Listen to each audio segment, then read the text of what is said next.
இந்த வீடியோ எதுக்காண்டி அப்படின்னா, வாழைத்தண்டு ஜூஸ் வந்து எப்படி ரெடி பண்ணலாம் அப்படின்றது தான்.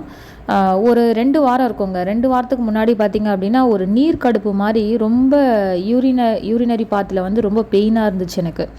சரி என்னன்னு டாக்டர்கிட்ட போயிருந்தோம். டாக்டர் என்ன சொன்னார் அப்படின்னா, அந்த யூரினரி பிளாடரில் வந்து பார்த்திங்கன்னா நிறைய இன்ஃபெக்ஷன் ஆயிருக்கு அப்படின்னு சொல்லியிருந்தாரு. நிறைய தண்ணி எடுத்துக்கோங்க. அப்புறம் அவர் டேப்லெட்ஸுமே கொடுத்துருந்தாரு, ஆன்டிபயோட்டிக் டேப்லெட்ஸுமே. கூட வந்து பார்த்திங்க அப்படின்னா வாழைத்தண்டு ஜூஸ் எடுத்துக்க சொன்னார். வாரத்துக்கு 2 தடவை 3 தடவை அப்படி சாப்பிடுங்க அப்படின்னு சொல்லிட்டு. சரி அதனால் நேற்று பார்த்திங்க அப்படின்னா வெள்ளிக்கிழமை வந்து சந்தை போடுவாங்க. சந்தையிலேருந்து வாழைத்தண்டு வாங்கிட்டு வந்து நல்லா அடித்து மிக்சியில் ஜூஸ் எடுத்திருந்தேன். நல்லா 1 டம்ளர் கிட்டத்தட்ட வந்துருந்துச்சு. அதில் வந்து பார்த்திங்க அப்படின்னா லைட்டாக உப்பு சேர்த்திட்டு கொஞ்சம் பெருங்காயத்தூள் போட்டுட்டு குடிக்கிறதுக்கு ஒரு மாதிரி தாங்க இருந்துச்சு. இருந்தாலுமே உடம்புக்கு நல்லது அப்படின்னு சொல்லிட்டு எடுத்துக்கிட்டேன். இது நிறைய பெண்களுக்கு வந்து யூஸ் ஆகும். மோஸ்ட் ஆஃப் வந்து பெண்கள் வந்து இந்த யூரினரி இன்ஃபெக்ஷனால் கண்டிப்பாக பாதிக்கப்பட்டிருப்பாங்க. அந்த நீர் கடுப்பு மாதிரி கடுன்னு இருக்கும். அந்த மாதிரி ப்ராப்ளம்ஸ்லாம் நிறைய பேர் இருக்கும்.